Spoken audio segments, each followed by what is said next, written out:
मसला नंबर 233 में ये बता रहे हैं जो बर्तन कुत्ते, सूअर या मुर्दार के चमड़े से बनाया जाए, ठीक है, उसमें किसी चीज़ का खाना पीना जबकि तरी उसकी निजासत का मूजिब बनी हो हराम है, और उस बर्तन को वज़ू और गुस्ल और ऐसे दूसरे कामों में इस्तेमाल नहीं करना चाहिए जिन्हें पाक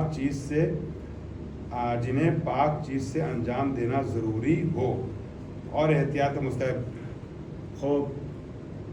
वो बर्तन जो कुत्ते, सूअर या मुर्दार क्या मैंने अर्ज़ किया था कि हैवान कितने तरीके के होते हैं। हैवान कुछ नजिस हैं, ठीक है, और कुछ पाक हैं। जो पाक हैं उसमें कुछ हलाल गोश्त हैं, कुछ हराम गोश्त हैं, है ना।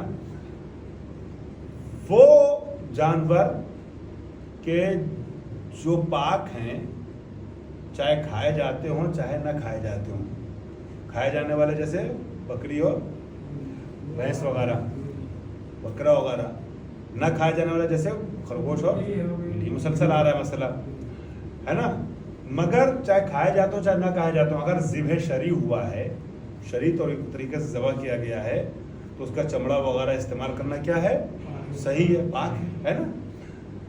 लेकिन वो जानवर के जो पाक भी है, अगर उसको शरई तौर पे क़िबला रुख करके बिस्मिल्लाहिर्रहमानिर्रहीम कह के मुसलमान ने ज़बह न किया हो, खुद से मर गया हो या किसी और ने मार दिया हो, ठीक है, चाहे वैसे ही जैसे हम लोग ज़बह करते हैं वैसे ही किसी गैर ने ज़बह किया हो, तो उसको ज़िब्ह शरई तरीके से ज़ब्ह किया हुआ जानवर नहीं कहा जाता।